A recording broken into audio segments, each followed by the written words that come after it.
What happens when Hollywood's most legendary tough guy walks into a den of daytime television hosts who think they can push him around? Well, you're about to find out, and trust me, this is one confrontation you won't see coming. Clint Eastwood, the man who made careers out of staring down bad guys and delivering justice with a whisper, found himself face to face with Joy Behar in what started as a routine promotional appearance, but quickly spiraled into television chaos. Before we dive into this explosive encounter, make sure you hit that subscribe button and drop a comment below, because this story is going to leave you speechless. The cameras rolled live, and Whoopi Goldberg smiled warmly at their guest. "Ladies and gentlemen, please welcome the legendary Clint Eastwood," she announced as the studio audience erupted in applause. Eastwood nodded politely as he settled into his chair, his weathered hands resting calmly on the armrests. "Thank you for having me," he said in that unmistakable gravelly voice. "So Clint, tell us about your latest project," Whoopi continued, keeping things light and professional. "What drew you to this particular story?" "Well, it's about second chances," Eastwood replied thoughtfully. "Sometimes people deserve another shot at redemption, even when society has written them off." Sarah Haynes leaned forward with genuine interest. "That's such a beautiful theme. How do you choose which stories to tell at this stage in your incredible career?" "I look for truth," Eastwood answered simply. "Stories that say something real about the human condition. Hollywood's got enough fantasy." The conversation flowed naturally for several minutes, with Eastwood sharing insights about his directing process and working with actors. The studio audience was clearly captivated by his presence and wisdom. But Joy Behar had been unusually quiet, sitting back in her chair with a knowing smile. She had been waiting for her moment, and now she saw it. "Clint, can I ask you something?" Joy interjected, her tone shifting noticeably. "You talk about truth and redemption, but don't you think some of your past comments about certain political figures might contradict that message?" The temperature in the studio seemed to drop several degrees. Whoopi shot Joy a warning glance, but it was too late. Eastwood's eyes narrowed slightly as he turned to face Joy directly. "Which comments would those be, Joy?" "Oh, you know," Joy said with false sweetness, "your support for politicians who shall remain nameless but who have made some pretty questionable statements about women and minorities." "I don't recall making any statements that disparaged women or minorities," Eastwood replied evenly, his voice carrying that familiar steel edge that movie audiences knew well. "But by association," Joy pressed on, clearly enjoying herself, "don't you think your political endorsements send a message?" The other hosts exchanged uncomfortable glances. This wasn't the direction anyone had planned for the interview to go. Eastwood leaned back in his chair and fixed Joy with a stare that could have frozen water.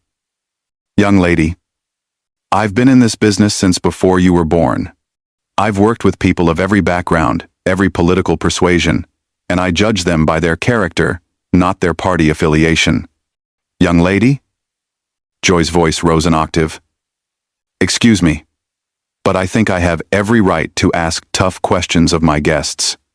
And I have every right not to answer gotcha questions from someone who's more interested in creating controversy than having a conversation."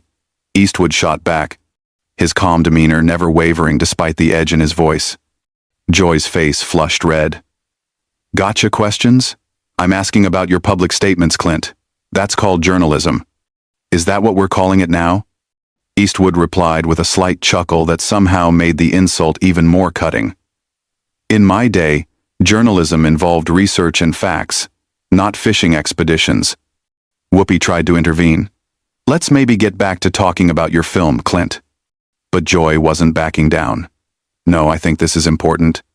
You can't just come on television and expect softball questions when you've made controversial political statements." "Such as?" Eastwood's voice remained steady, but his eyes had that dangerous glint that anyone who'd watched his movies would recognize. "Well, there was that whole empty chair thing," Joy said smugly, referring to a political convention appearance from years earlier. "You mean when I used a creative metaphor to make a point about political accountability?" Eastwood replied. "Yeah, I remember that. What about it?" "Don't you think it was a little, I don't know, unhinged?" Joy pressed, clearly thinking she had found her angle. The studio audience was dead silent now. Even the crew members had stopped moving, sensing that something significant was happening. Eastwood leaned forward slightly, his voice dropping to that whisper-quiet tone that was somehow more intimidating than shouting. Joy, let me ask you something. How many films have you made? What does that have to do with anything? Joy shot back defensively. Just answer the question. How many films have you directed, produced, or starred in? That's not the point. I'm a television host and comedian.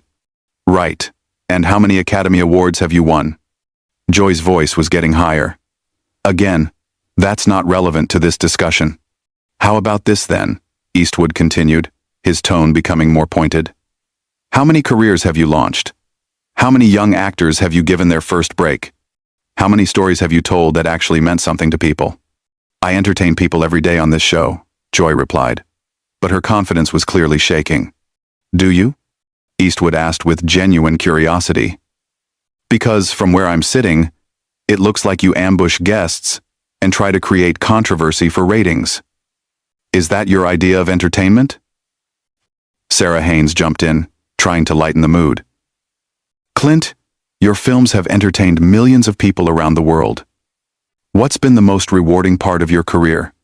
But Eastwood wasn't ready to let Joy off the hook yet. You know what, Sarah? I'll answer that. The most rewarding part has been working with professionals. People who understand that respect is earned, not demanded. People who don't hide behind a panel of co-hosts to take cheap shots at their guests. Joy's mouth fell open. Cheap shots? I'm asking legitimate questions about your political views. No. Eastwood corrected her. You're trying to create a viral moment for your social media clips.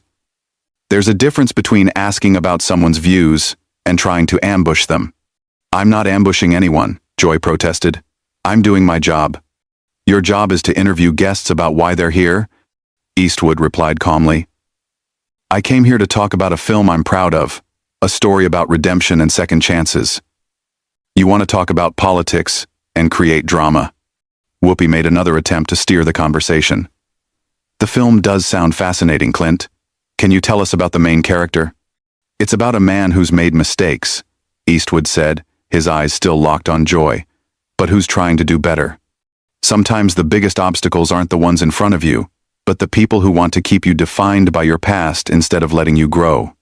The metaphor wasn't lost on anyone in the studio, least of all Joy, who was clearly getting more agitated by the minute. That's a beautiful message, Sarah said, clearly trying to keep things on track. Redemption is such a powerful theme in storytelling. But Joy wasn't about to let the moment pass. Speaking of redemption, don't you think some people are beyond it? I mean, when someone consistently supports divisive politics, at what point do we stop giving them chances? Eastwood's jaw tightened almost imperceptibly. Are we talking about the character in my film? Or are you trying to make this personal again? I'm talking about accountability, Joy replied with false righteousness. Public figures have a responsibility to their fans. Do they now? Eastwood's voice carried that dangerous quiet that anyone familiar with his movies would recognize. And what responsibility do television hosts have to their guests? To ask the tough questions that matter. Joy shot back immediately. No, Eastwood said firmly. To treat people with basic human decency, something you seem to have forgotten. The other hosts exchanged panicked glances.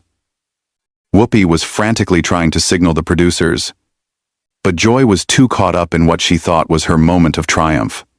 Human decency? Joy laughed harshly. That's rich coming from someone who spent decades playing violent characters and glorifying gun culture. The studio audience gasped audibly. Even by The View's standards, this was crossing a line. Eastwood sat back in his chair and studied Joy for a long moment, as if seeing her clearly for the first time. You know what your problem is, Joy? Enlighten me, she replied sarcastically. You think being loud makes you right. You think being confrontational makes you brave. But all it really makes you is a bully hiding behind a microphone. Excuse me?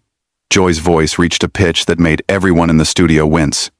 You heard me, Eastwood continued, his voice remaining steady and controlled.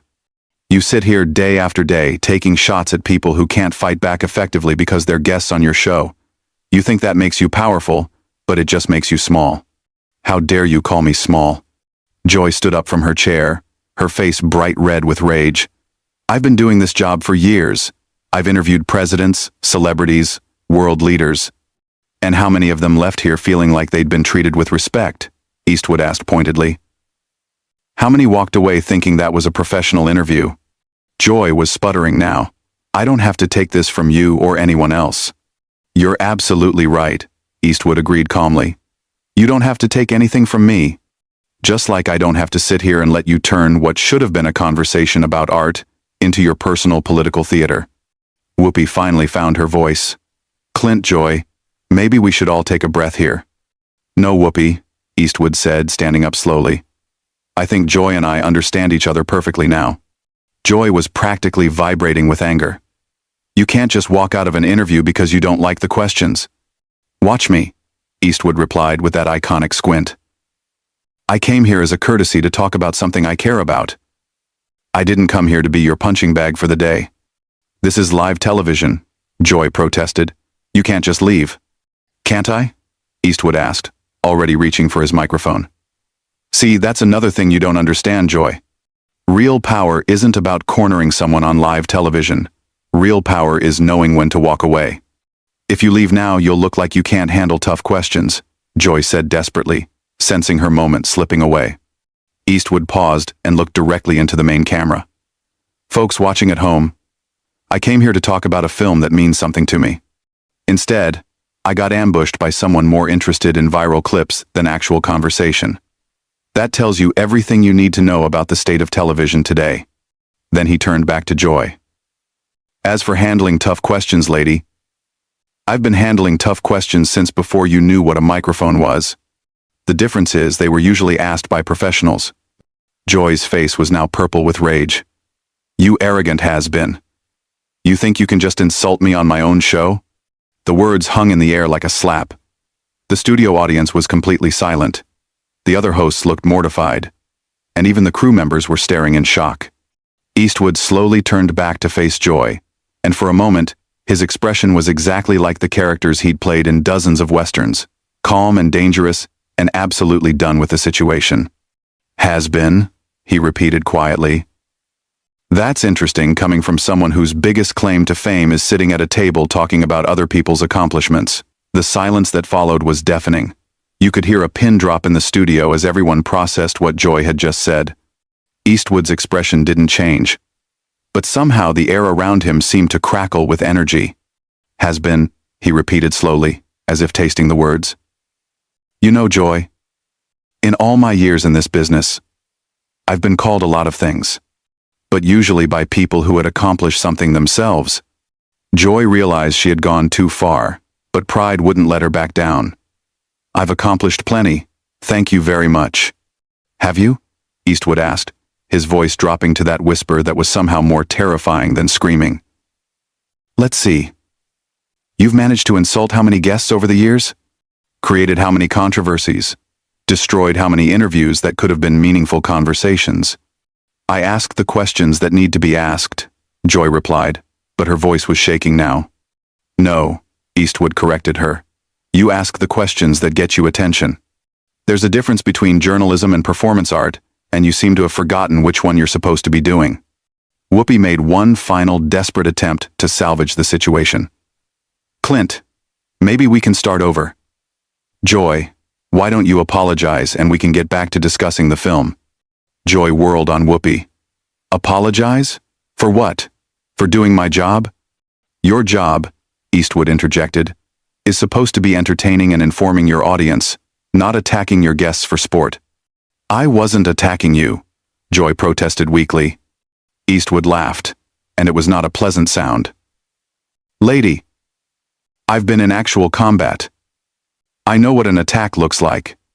The difference is, when someone attacked me in the service, at least they had the courage to do it to my face instead of hiding behind a television show format." The other hosts were now openly staring at Joy with expressions ranging from embarrassment to disgust. Sarah looked like she wanted to crawl under the table. Even the studio audience was shifting uncomfortably in their seats. "You think you're so tough," Joy said, her voice breaking slightly. "Well, let me tell you something, Mr. Eastwood. This is my house. These are my rules. And if you don't like my questions, you can leave." Eastwood smiled, and it was the coldest smile anyone in that studio had ever seen. Your house? Your rules? You know what, Joy? You're absolutely right. This is your house. And that's exactly the problem. He stood up fully now, towering over the seated panel. In your house, guests get ambushed. In your house, disagreement means disrespect. In your house, creating drama is more important than creating understanding. Well, congratulations. You've built yourself quite a house there. Joy was practically sputtering. If you think you can just waltz in here and lecture me about television, you've got another thing coming.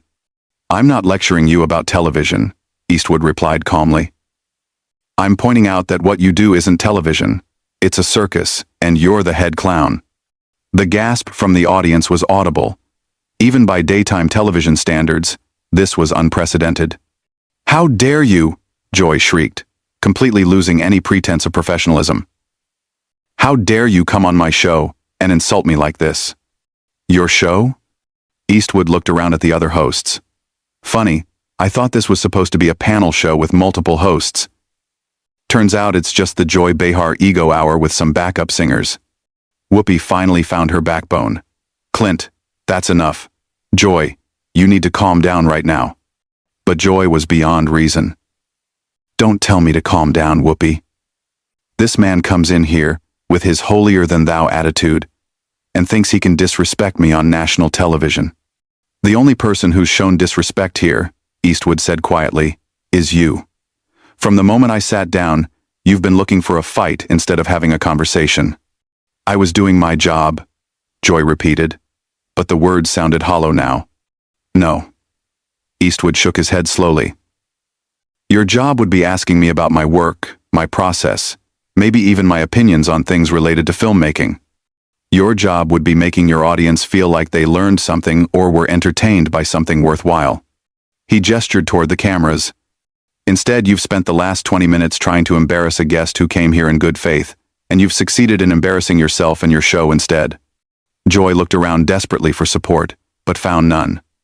The other hosts were studiously avoiding her gaze, the audience was clearly on Eastwood's side, and even the crew members were shaking their heads. Fine, she said finally, her voice cracking. If you don't want to answer real questions, then maybe you shouldn't be doing interviews. Eastwood was already removing his microphone, but he paused at those words. Real questions? You want to know what a real question sounds like, Joy? He looked directly into the main camera again. A real question would be, what drives you to keep making films at your age?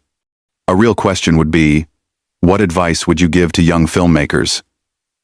A real question would be, what story are you most proud of telling? Then he turned back to Joy. But those questions require you to actually care about the answers, and we both know you don't. The studio was so quiet you could hear the camera operators breathing.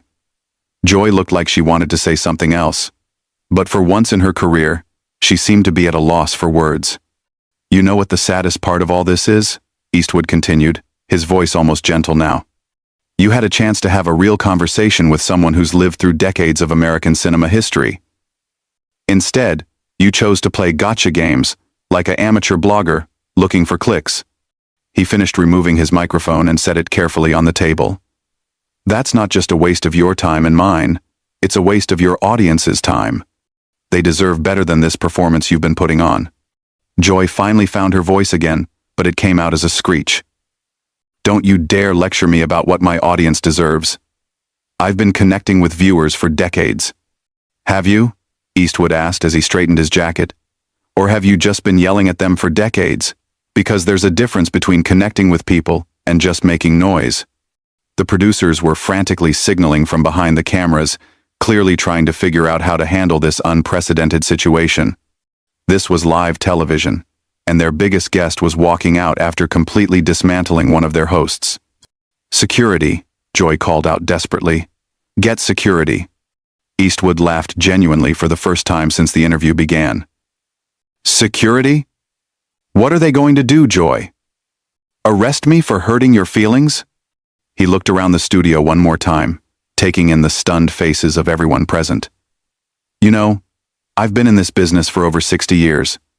I've worked with the best directors, the finest actors, the most professional crews in the world. And in all that time, I've never encountered anyone quite like you. Is that supposed to be a compliment? Joy asked sarcastically, trying desperately to regain some control of the situation. Take it however you want, Eastwood replied. But just remember, when people talk about this interview tomorrow, they're not going to be talking about your tough questions or your journalistic integrity. They're going to be talking about how you completely lost your composure and embarrassed yourself on live television. With that devastating final blow, Clint Eastwood walked calmly toward the studio exit, leaving behind a panel of stunned hosts, a shocked audience, and one completely humiliated Joy Behar, who was still trying to figure out